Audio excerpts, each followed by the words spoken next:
আপনি বলবেন কি এটা কি বাংলাদেশ হয়ে গেছে নাকি পশ্চিমবাংলা আছে? সবে তো একজন বিধায়ক বলছে টিএমসির, 26-এ যদি টিএমসি আবার সরকারে আসে তো অনেক বিধায়ক বলবে অনেক জেলাতেই হয়তো দুর্গাপূজা, লক্ষ্মী পূজা, কালী পূজা বন্ধ হয়ে যাবে। মমতা ব্যানার্জি ঠিক করে দেন কবে বিসর্জন হবে, কবে পুজো হবে, কবে উদ্বোধন হবে। আর তারা বিধায়করা বলে দিচ্ছেন যে আজান চলাকালীন পুজোর মাইক বাজবে না। আমরা যেটা বলে এসেছি পশ্চিম বাংলাদেশ করার চক্রান্ত চলছে, সেটাই প্রায় হয়ে গেছে। অপারেশন সিন্দুরের থিম করেছে, সেখানে কিন্তু বাধা দিচ্ছে প্রশাসন আর তৃণমূল, কি বলবেন? যেখানে আমাদের লোকেরা একটু পুজো করেছে ভালো করে, সেখানে পুলিশ চমকাচ্ছে। লেবুতলা পার্কেও তাই হয়েছে, কিন্তু পারেনি। আর সাগরে আর এই ধরনের অপারেশন সিন্দুর হবে না এ বলার অধিকার কে দিয়েছে? পুলিশ এখন কার হয়ে কাজ করছে আমরা বুঝতে পারছি না।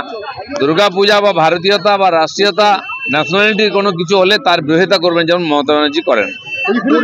বলছি যে ডোনাল্ড ট্রাম্প যে 100% শুল্ক যে বাড়িয়েছে ভারতের উপরে জীবনদায়ী ওষুধের, কেউ আমাদের উপরে বাড়াতে পারবে না। আগে বাড়িয়েছিল 50%, নিচে চলে গেছে।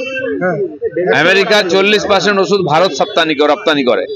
আমরা যদি বলি ভারত ওষুধ দেবে না, তাহলে অর্ধেক লোক মরে যাবে। দেখা যাক, মোদি আছেন।